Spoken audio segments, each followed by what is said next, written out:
Olá, você que está sintonizado com Vinha de Luz, um programa da Sociedade de Divulgação Espírita Alta de Souza. Aqui, o seu amigo Murilo Brito, que em nome do nosso querido Mestre Jesus, terá a alegria de estar com você. Fique ligado na programação de hoje. Lindos casos de Chico Xavier. Entrevista. 30 segundos Alta de Souza, mensagem da semana e culto do Evangelho no lar.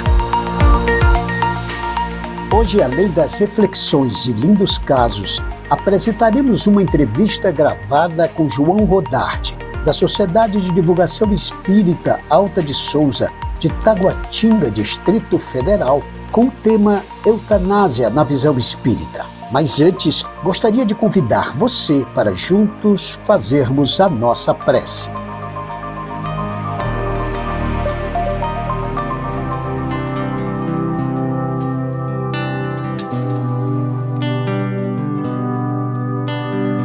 Amigo Jesus, no silêncio desta prece, quero elevar o pensamento e te agradecer por tudo que temos de bom e também as coisas que nos acontecem que não são tão boas.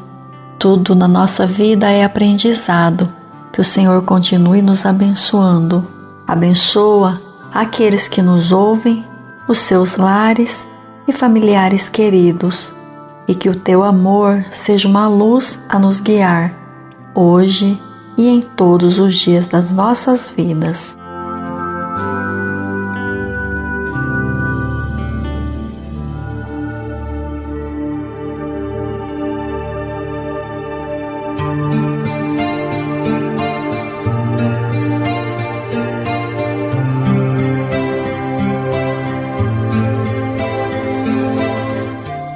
Convidamos você, ouvinte, a conhecer alguns trechos da vida de alguém muito especial, um homem conhecido e querido no Brasil e no mundo.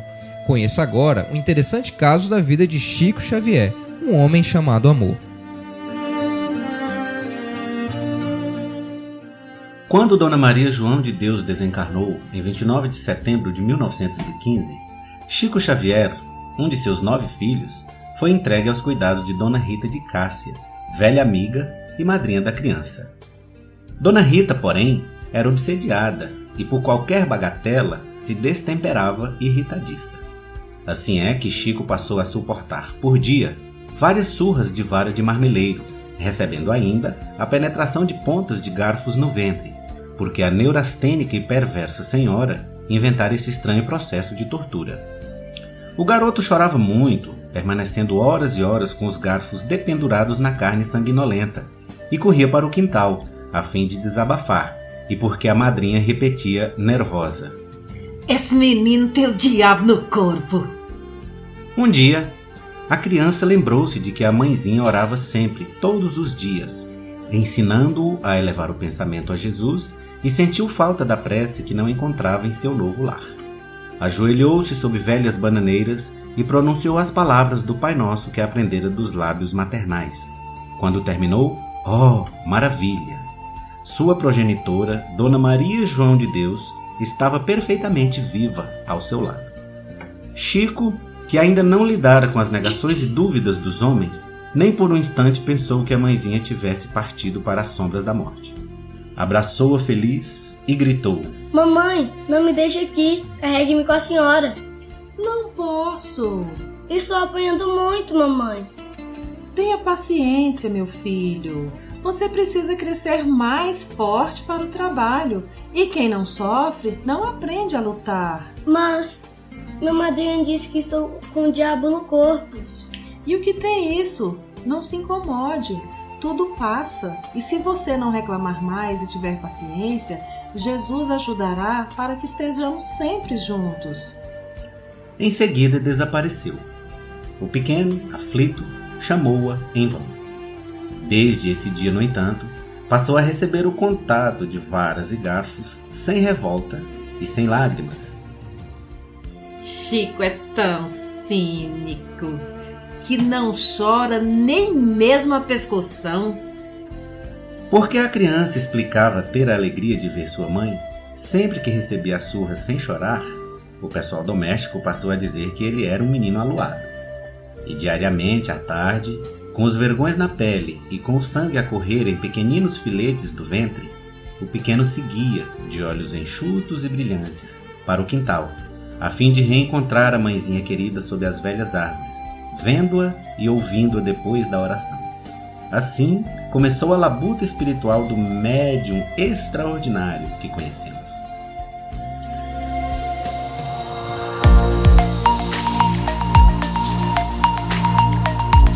Amigo ouvinte, apresentaremos uma entrevista gravada com João Rodarte, de Taguatinga, Distrito Federal, sobre o tema eutanásia, na visão espírita.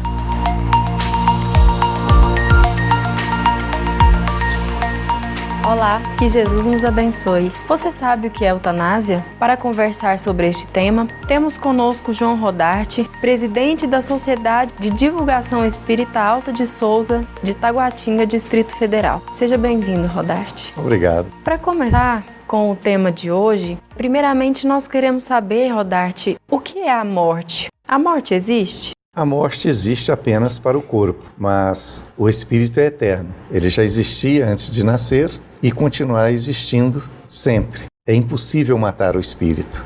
Tanto que nas recomendações de Jesus, ele nos dizia que nós devíamos temer aqueles que matassem o nosso espírito, ou seja, que nos conduzisse às trevas, ao sofrimento, e não aqueles que matam o corpo, porque se estivermos em paz com a nossa consciência, a morte do corpo não representa nada demais para nós, a não ser passagem de uma dimensão espiritual para outra. Levando-se em conta que a morte não existe para o espírito, a morte é só para o corpo, o espírito vai para algum lugar, que é um lugar que muitas vezes as pessoas têm medo de encontrar devido à sua conduta aqui na Terra. O que nós vamos encontrar ao desencarnarmos? Isso varia ao infinito, assim como o parto aqui na Terra. Todos reencarnamos através de um útero de uma mulher. O processo é muito parecido, uns por cesárea, outros parto normal, mas a circunstância desse nascimento, o local, o ambiente, as condições, elas variam infinito. Se nós colocássemos os que estão do lado de cá para informar para os que estão do lado de lá como foi o seu nascimento, cada um falaria de uma maneira. Da mesma forma, a morte, ela varia de uns para outros, mas tem algumas coisas que acontecem com todos. Primeiro, a maioria, por má educação religiosa, não sabe que morreu. Ou seja, diz que vai para o inferno ou para o céu, ou então para um purgatório. O cidadão sai do corpo, continua sentindo sede, sentindo fome, continua amando as pessoas, continua sentindo todas as necessidades que tinha do lado de cá. Então, a primeira coisa, ele não acredita que morreu, que o corpo morreu. Isso, então, acontece com a grande maioria, a não ser alguns mais preparados, espíritas, por exemplo, que já conhecem o processo, mas de uma maneira geral as pessoas de outras religiões desencarnam sem saber que desencarnaram, porque o termo correto é desencarnar, né? Você sair da carne ou encarnar e entrar na carne. Outra coisa que acontece com todos, absolutamente, é todo mundo vai ver um cineminha, de graça, não vai pagar ingresso. Só que o artista principal é aquele que está desencarnando. Tudo o que ele fez durante a vida, ele vai viver naquele instante com a mesma intensidade dos momentos em que ele viveu. Então, a pessoa que passou a vida fazendo mal, naturalmente que esse instante em que passar a sua vida pela sua mente, como se estivéssemos voltando uma fita de um gravador, além dele se sentir muito mal, naturalmente esses pensamentos o conduzirão às trevas, a lugares de grande sofrimento e também a companhias extremamente desagradáveis, que outras religiões chamam de capeta, de demônio, diabo, coisa ruim, né, curupira. Então tem muitos nomes, mas na verdade são espíritos que se dedicam ao mal e que ficam do lado de lá esperando aqueles que fazem o mal para torturá-los, para fazê-los também sentir o mal que fizeram a outros. Quanto àqueles que fizeram bem, que fizeram a caridade, que seguiram as recomendações de Jesus, a situação é completamente diferente. Porque para ambos, os maus e os bons, os parentes, os amigos espirituais, os anjos de guarda, estarão de lá aguardando este momento. Para aquele que fez o bem, será um momento de reencontro, de alegria, vai ver os parentes, vai abraçá-los. Esse que fez o mal, pela sua densidade espiritual, a sua vibração é muito pesada, ele não consegue ver essas criaturas que estão lá para ampará-lo. Então o sofrimento dele já começa a partir desse instante. Então a diferença aí é aqueles que treinam para morrer, e nós devíamos todos treinar para morrer, já que todo mundo vai entrar nesse time, o treinamento é fazer a caridade. Todos os dias nós verificarmos quais os defeitos que nós temos, quais as antivirtudes, quais os vícios, e ir eliminando um a um. Porque nesse treino, e também ajudar o próximo, né? Tudo que puder fazer pelos outros, fazer, porque nesse treino diário, quando chegar o momento de você deixar o corpo, vai ser um momento de grande alegria. Até porque você será conduzido ou conduzida a esferas, a mundos muito melhores do que este que nós vivemos. Rodarte, você falou em entrar na carne, em encarnação. Para a doutrina espírita, o que é reencarnação e por que tantos sofrem enquanto outros têm tantas facilidades aqui na Terra? Os que têm facilidade ou os que têm dificuldades, todos nós aqui na Terra sofremos muito. Quem tem dinheiro sofre, quem não tem sofre, quem tem saúde sofre, quem não tem também sofre. Quem é bonito sofre, quem é feio sofre um pouco mais. Então, mas na verdade todos nós sofremos. Não há nenhum coração na Terra, como diz Emmanuel através do Chico Xavier, que não tenha grandes problemas a resolver. Ou seja, que não tenha sofrimento. A diferença, na verdade, por que do sofrimento? É porque todos nós que estamos encarnados somos espíritos endividados diante da lei de Deus. Nós não cumprimos com os 10 mandamentos que foi passado por Moisés, e depois também não cumprimos com os 2 que Jesus nos trouxe, que engloba todos os 10 de Moisés e todos os outros ensinamentos de filósofos e outros religiosos que vieram. Então, esse sofrimento, na verdade, não é um castigo de Deus. É porque todo o mal que você faz, que nós fazemos, obrigatoriamente nós vamos ter que colher. Como também todo o bem que nós fazemos, nós teríamos que colher, porque Deus não precisa nem do mal que fazemos, e nem do bem que fazemos. Às vezes a pessoa fala, vou fazer esse bem aqui para agradar a Deus. Não, quando você faz o bem, você está criando uma caderneta de poupança no futuro para você receber todo esse bem de volta, tanto aqui na Terra quanto em qualquer lugar do universo. Porque o patrimônio seu é o bem e o mal que você faz. E conforme você faz, bem ou mal, não podemos esquecer que mesmo aquele mal que só está dentro do nosso pensamento, que a gente pensa que ninguém viu, tem testemunhos, porque os espíritos veem os nossos pensamentos, leem os nossos pensamentos e tem muitas testemunhas do bem e do mal que fazemos. Às vezes a pessoa pensa, não, eu só pensei nisso, mas ninguém está vendo o meu pensamento. Tem muita pessoa que está vendo. Tanto que Jesus disse, se olhar para uma mulher com mau desejo para com ela, você já pecou no seu coração. Rodarte, o que é eutanásia? A eutanásia, ela é um termo que define quando você apressa ou antecipa a morte de um paciente. Quando esse paciente está diagnosticado com uma doença incurável, que todos sabem que realmente ele vai desencarnar, isso é a eutanásia.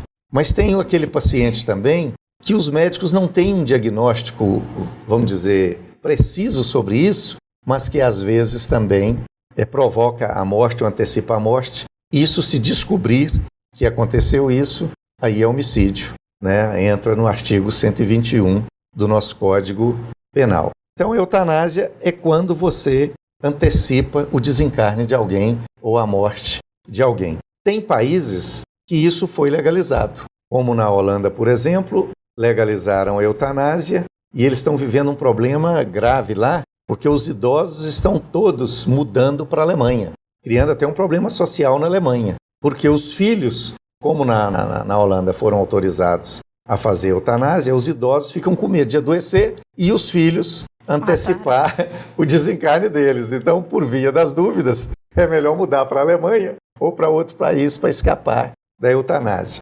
Eutanásia é um termo mais falado, mas nós temos também 2 outras modalidades que não se fala. Uma é a ortotanásia. Orto, né, vem do grego, que quer dizer certo. E tanásia que vem do deus da morte, que é Thanatos, né? Se eu não estiver me enganado, é isso, né? Então, a ortotanásia é a maneira certa de morrer, que é considerada aquela em que a pessoa não quer fazer uso de nenhum aparelho ou medicamento que prolongue o seu estado de sofrimento, né?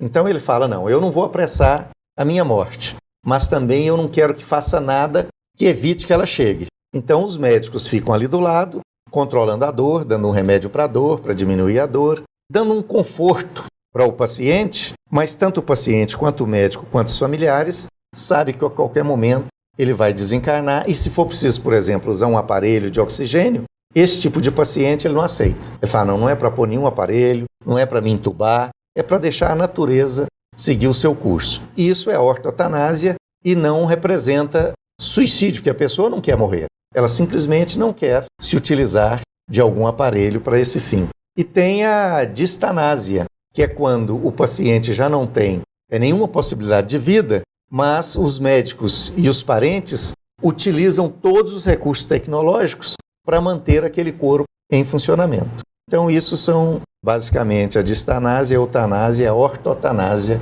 A eutanásia seria uma forma de auxílio ao próximo ou uma medida prejudicial à evolução da criatura, Rodarte? Do ponto de vista materialista, aqueles que não acreditam em Deus, que não acreditam numa vida depois desta aqui, eles acham que é caridade, acham que é uma morte piedosa. Mas para nós que sabemos que a vida continua e da importância dos segundos passados aqui nesse mundo de expiação e provas, estes segundos ou estes minutos, conforme nos ensina o Espiritismo, ele tem um valor imenso para o paciente. Até porque muitas das vezes esse estado de coma, tivemos agora um amigo que ficou 2 anos indo para o hospital e saindo com muita dificuldade, entrando em estado de coma. Na verdade, esses 2 anos de sofrimento para ele e para a família dele foi uma grande bênção, porque estava queimando, vamos falar num termo assim popular, o mal que ele praticou durante esta vida.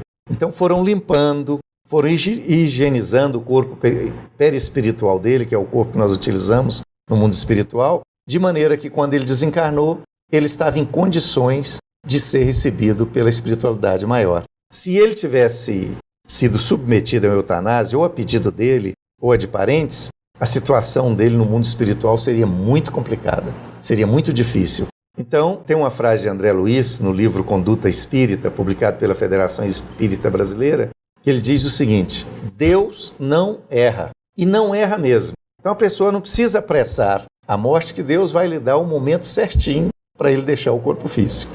De acordo com a doutrina espírita e o Evangelho de Jesus, nós devemos sempre fazer o possível para minimizar os sofrimentos e ajudar o nosso próximo. Mas nesse caso, Rodarte, é lícito abreviar a vida de alguém que sofre em estado terminal? O homem tem esse direito? Aqui na legislação do Brasil não tem. A comissão de juristas nomeada pelo Senado, dirigida pelo ministro Gilson Dipp, eles apresentaram como sugestão para que no novo Código Penal seja autorizada a eutanásia. Nós somos contra totalmente essa ideia de legalizar a eutanásia, porque chega um momento que você não está de posse da sua razão e outras pessoas vão decidir sobre se você vai viver ou não, como neste caso dos anencéfalos, que foi votado, um equívoco do Supremo Tribunal Federal, equívoco em todos os sentidos, equívoco jurídico, equívoco moral, né? O que eles fizeram é uma coisa imoral, isso chama-se neonazismo, né? Eles estão fazendo aquilo que os nazistas faziam, ver que a pessoa não tem condições, então vamos matar essa pessoa. Utiliza-se do aborto e utiliza-se da eutanásia para matar os idosos e os doentes, que é o próximo passo desses grupos, como esse Gilson Dipp, que é ministro do STJ, já apresentou lá no Senado Federal. E dentro das leis de Deus, na eutanásia não há nenhuma piedade. Quem abrevia a vida do outro está cometendo um assassinato. Por mais bem intencionado que ele esteja, ele está cometendo um assassinato, até porque eu particularmente, que já fui muitas vezes a hospitais visitar parentes acidentados, e muitas das vezes vi casos de pessoa completamente quebrada, pernas quebradas, cabeça quebrada, braço quebrado, fratura generalizada, depois se recuperar. Tenho mesmo uma prima que o caso dela era gravíssimo e ela era jovem, não só se recuperou como é mãe, tem vários filhos. Mas na situação em que ela estava, qualquer um materialista pediria aos médicos para antecipar a morte dela, porque o caso qualquer um acharia que ela jamais sobreviveria. Então, como nós não conhecemos os limites da lei de Deus, até onde vai esse sofrimento, se a pessoa vai ter ainda uma prorrogação de vida, porque é possível prorrogar o nosso estadia na Terra, então não é lícito, nem do ponto de vista jurídico hoje, do ponto de vista da lei de Deus, jamais será lícito você matar alguém. Rodarte, quais as consequências da eutanásia para o paciente após o desencarne e para aqueles que ajudaram a praticar? Para o paciente, ele é recebido no mundo espiritual como suicida, porque qualquer um que antecipe a vida, que seja em 1 segundo, ele se matou. Então as consequências para ele são terríveis, porque o suicídio é uma rebeldia contra as determinações divinas. E o suicida seguramente é o cidadão que mais sofre no universo depois que desencarna, a não ser em casos de exceção. Tudo na vida tem exceção. Por exemplo, um louco que suicida, ele no plano espiritual ele é recebido para tratamento. Mas a pessoa consciente que para não sofrer ou que por qualquer razão antecipe a sua morte através da eutanásia, as consequências dela são terríveis. E para aqueles que trabalharam nisso, o médico e os familiares, serão recebidos como homicidas. Contrariaram o 5º mandamento, não matarás, e se arrependerão muito de terem participado disso. Você falou um pouco sobre a questão legal da eutanásia no Brasil. A eutanásia ela não é legalizada? Como é que funciona?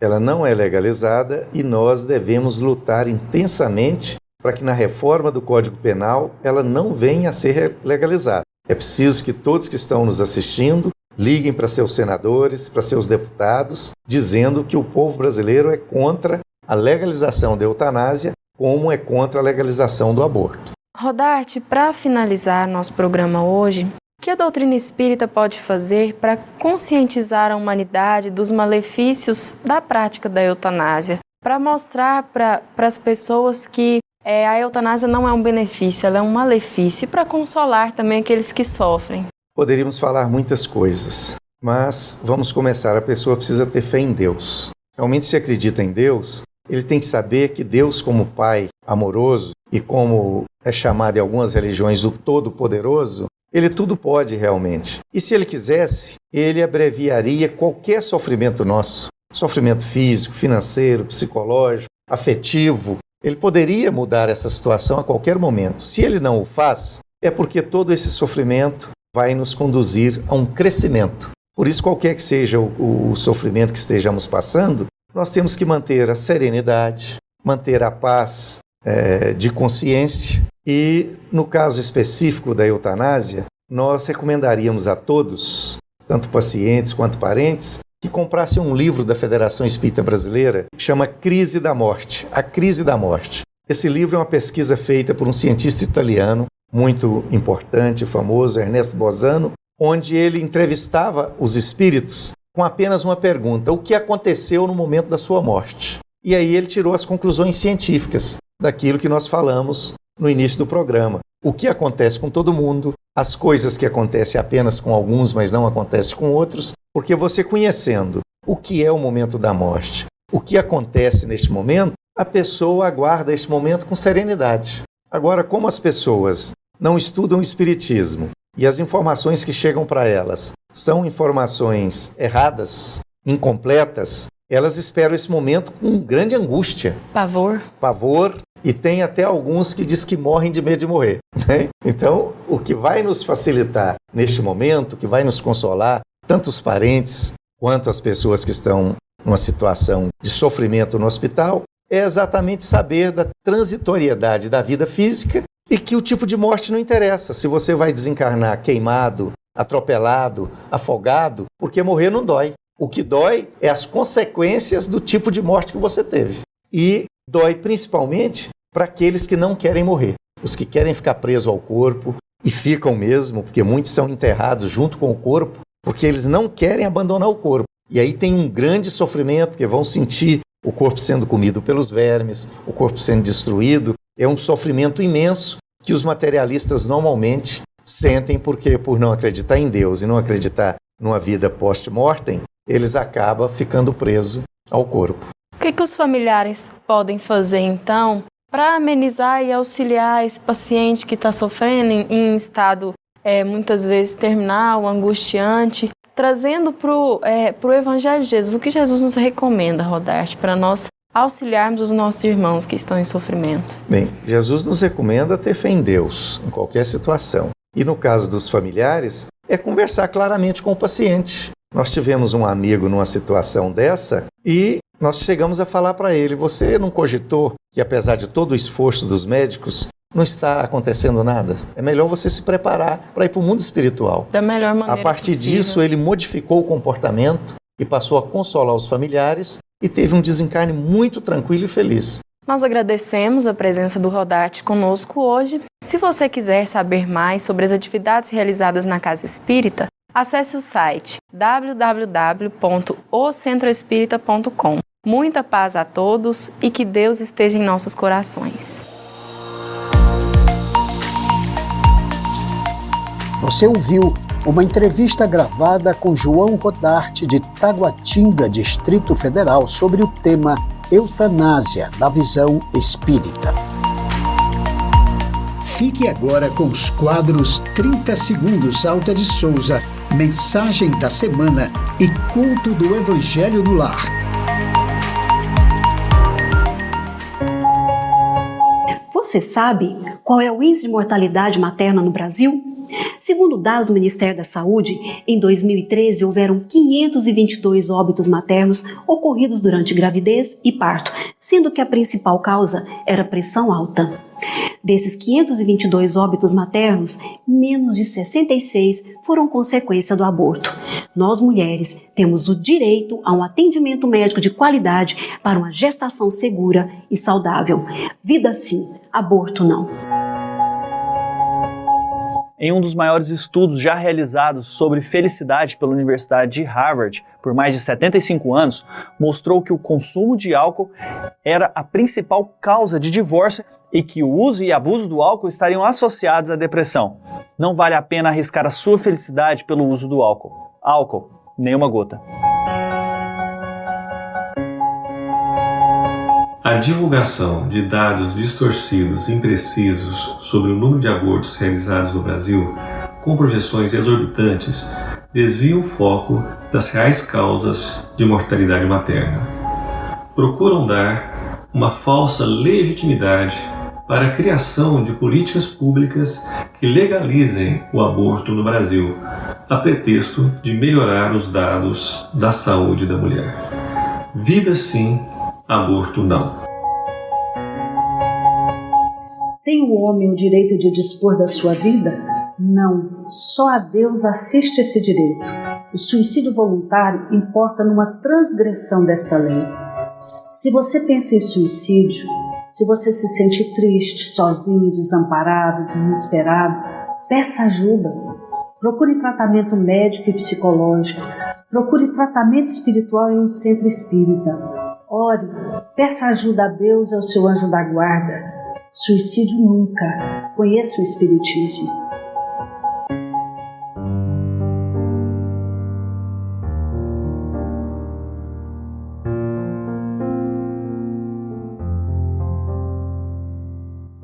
Enquanto a multidão, do lado de fora, orava, ao tempo que se ofereciam os perfumes, um anjo do Senhor apareceu a Zacarias, conservando-se de pé à direita do altar dos perfumes. Vendo-o, Zacarias ficou todo perturbado e grande temor o assaltou. Mas o anjo lhe disse: Não temas, Zacarias, porquanto a tua súplica foi ouvida, e Isabel, tua mulher, terá um filho, a qual porás o nome de João. Exultarás com isso de alegria, e muitos rejubilarão com o seu nascimento, pois que ele será grande aos olhos do Senhor. Não beberá vinho, nem bebida alguma que possa embriagar. Será cheio de um Espírito Santo, desde o seio materno. Evangelho de Lucas, capítulo 1, versículo de 10 a 15.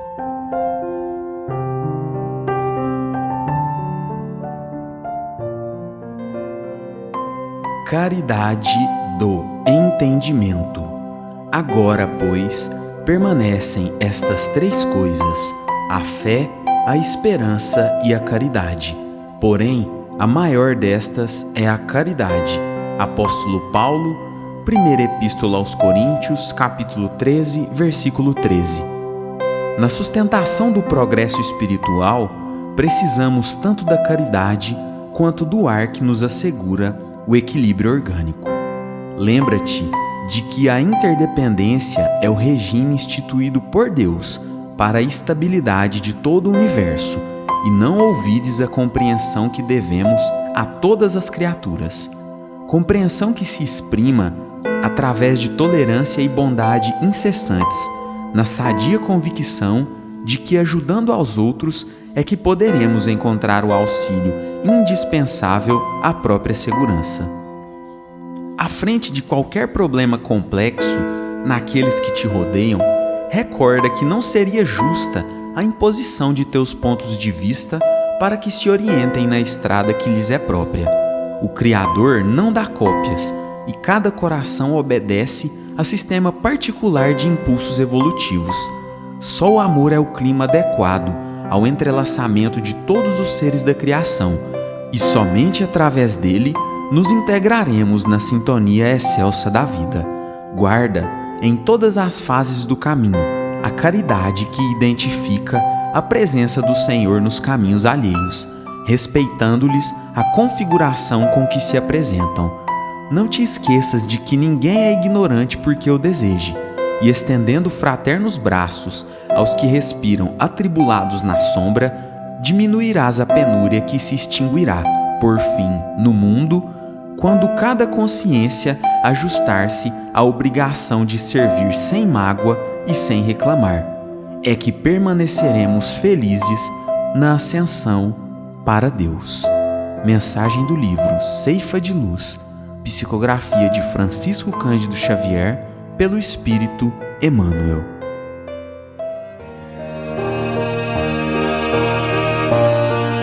Apresentaremos agora uma atividade que proporcionará momentos de paz e compreensão para toda a família. Conheça o culto do Evangelho no lar e implante esta ideia.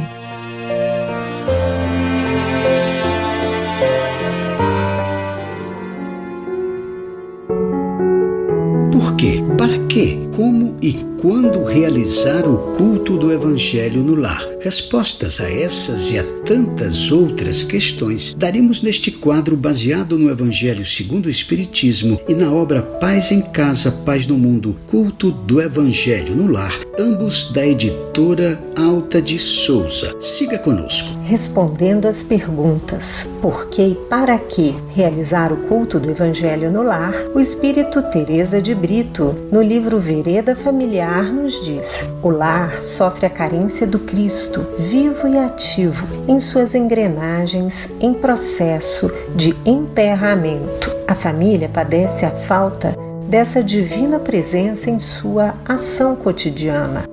Diante da presença de Jesus, por meio da oração e do fraterno diálogo, mantidos no íntimo doméstico, toda a visão do mundo se modifica para melhores perspectivas. Os entendimentos dão-se respeitosa e maduramente. Como realizar o culto do Evangelho no lar? É muito simples. Primeiro, você e sua família escolhem um dia na semana, no horário em que todos, ou pelo menos a maior parte da família, possa se reunir para o culto. E no dia combinado, harmonize o ambiente, desligando a TV e deixando uma música suave e tranquila que transmita bem-estar. Enquanto isso, prepare uma jarra com água para ser fluidificada. Separe o Evangelho e uma mensagem. Na hora do culto, faça a leitura da mensagem. Em seguida, a prece inicial. E neste momento, colocaremos uma música para harmonizar o ambiente. Enquanto isso, busque uma jarra com água e reúna a família. Iniciaremos agora o nosso culto do Evangelho no lar. Coragem. Não percas a esperança ante as sombras da estrada. Provações aparecem, silencia e trabalha. Carência de recursos, Deus nos supre de forças. Inquietações à frente, o amparo vem de Deus. Pensa na paz dos céus sobre a tormenta em fúria. Coragem. Serve e segue. Deus nos sustentará. Emmanuel.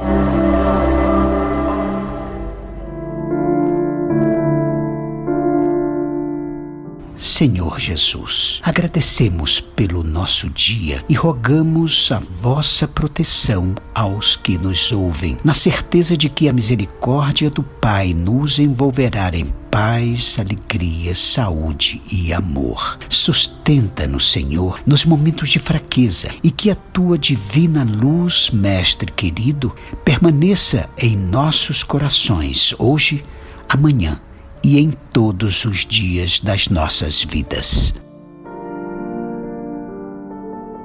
Dando continuidade ao estudo do Evangelho segundo o Espiritismo, do capítulo 5, Bem-aventurados os aflitos, trataremos hoje dos itens 1, 6 a 11, abordando as causas anteriores das aflições. Vamos recordar o item 1. Bem-aventurados os que choram, pois que serão consolados. Bem-aventurados os famintos e os sequiosos de justiça, pois que serão saciados. Bem-aventurados os que sofrem perseguição pela justiça, pois que é deles o reino dos céus. Está em Mateus, no capítulo 5, versículos 4, 6 e 10. Segundo Allan Kardec, se há males nesta vida cuja causa primária é o homem, outros há também aos quais, pelo menos na aparência, ele é completamente estranho e que parecem atingi-lo como por fatalidade. Tal, por exemplo, a perda de entes queridos e a dos que são um amparo da família.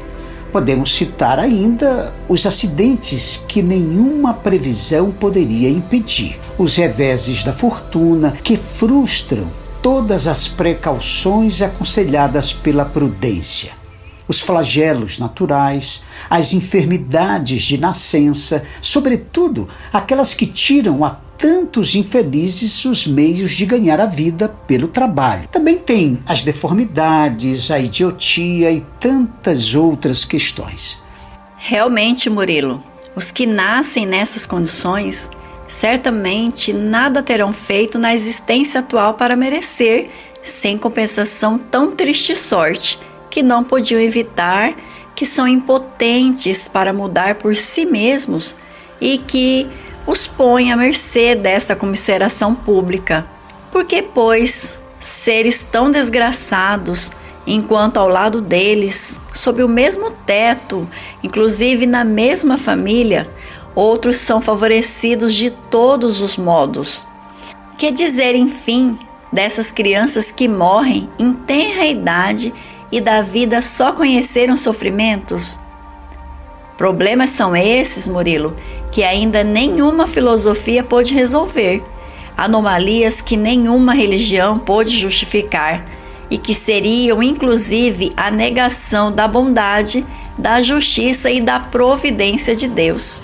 Mas é importante ressaltar, Regina, que por virtude do axioma, segundo o qual todo efeito tem uma causa, tais misérias são efeitos que hão de ter uma causa. E desde que se admita um Deus justo, essa causa também há de ser justa. Ora, ao efeito precedendo sempre a causa, se esta não se encontra na vida atual, há de ser anterior a essa vida. Isto é, há de estar numa existência precedente. Por outro lado, não podendo Deus punir alguém pelo bem que fez, nem pelo mal que não fez, ora, se somos punidos, é que fizemos o mal.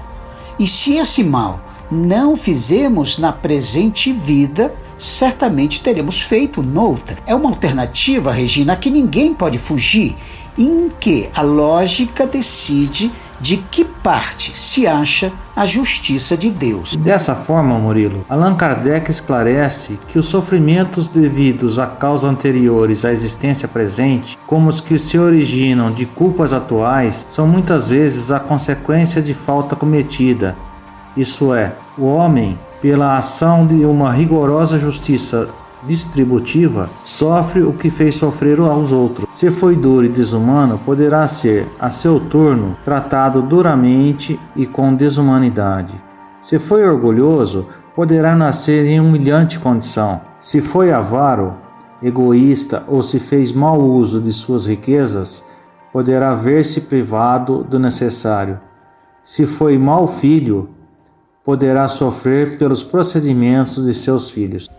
Ainda segundo Allan Kardec, assim se explicam pela pluralidade das existências e pela destinação da Terra como mundo expiatório as anomalias que apresentam a distribuição da ventura e da desventura entre os bons e maus neste planeta. Semelhante anomalia, contudo, Júlio, só existe na aparência, porque considerada tão só do ponto de vista da vida presente. Aquele que se elevar pelo pensamento de maneira a apreender toda uma série de existências, verá que a cada um é atribuída a parte que lhe compete, sem prejuízo da que ele tocará no mundo dos espíritos, e verá que a justiça de Deus nunca se interrompe. E quanto ao esquecimento do passado?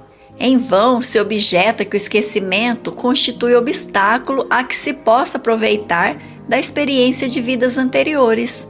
Havendo Deus entendido de lançar um véu sobre o passado, é que há nisso vantagem. Com efeito, a lembrança traria gravíssimos inconvenientes, meus irmãos. Poderia, em certos casos, humilhar-nos singularmente ou então até mesmo exaltar-nos o orgulho e assim travar o nosso livre-arbítrio. Bom, em todas as circunstâncias, acarretaria inevitável perturbação nas relações sociais. Frequentemente, o espírito renasce no mesmo meio em que já viveu, nós sabemos disso, estabelecendo de novo relações com as mesmas pessoas, a fim de reparar o mal que lhes haja feito.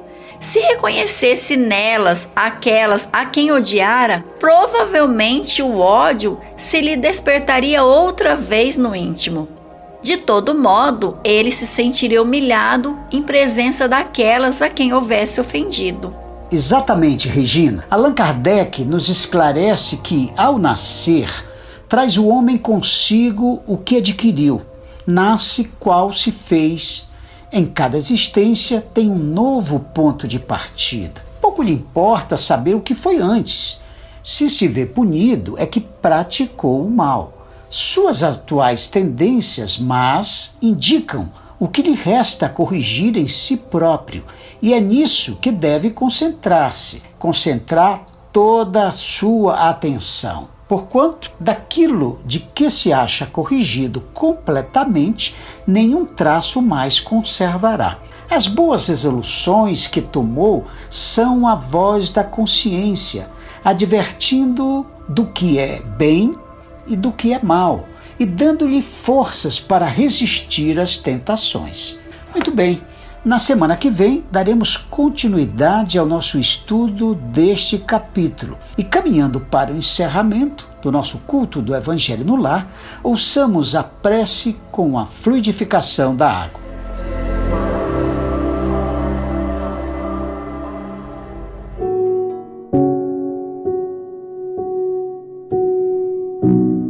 Senhor Jesus, divino amigo, estende as tuas mãos generosas, Senhor, e transforma estas águas em remédio para os nossos males físicos e espirituais. Estende as vibrações de amor em benefício de meu lar, Jesus, que aqui possa reinar a paz, a saúde, a tranquilidade.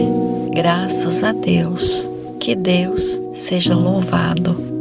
Faça uso da água fluidificada.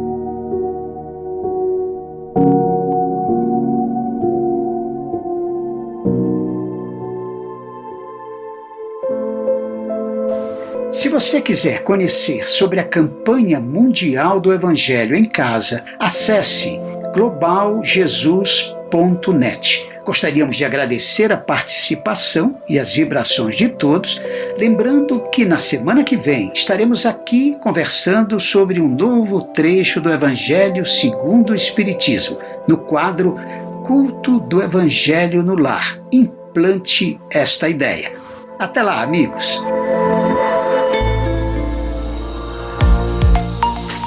Conheça a Sociedade de Divulgação Espírita Alta de Souza, QSD 16, Área Especial 17, Taguatinga Sul, DF. Palestras públicas às terças-feiras às 20 horas. Mais informações pelo WhatsApp 61 998131577. Caro ouvinte, chegamos ao final do Vinha de Luz, um programa da Sociedade de Divulgação Espírita Alta de Souza. Obrigado pela sua companhia amiga e até o próximo programa.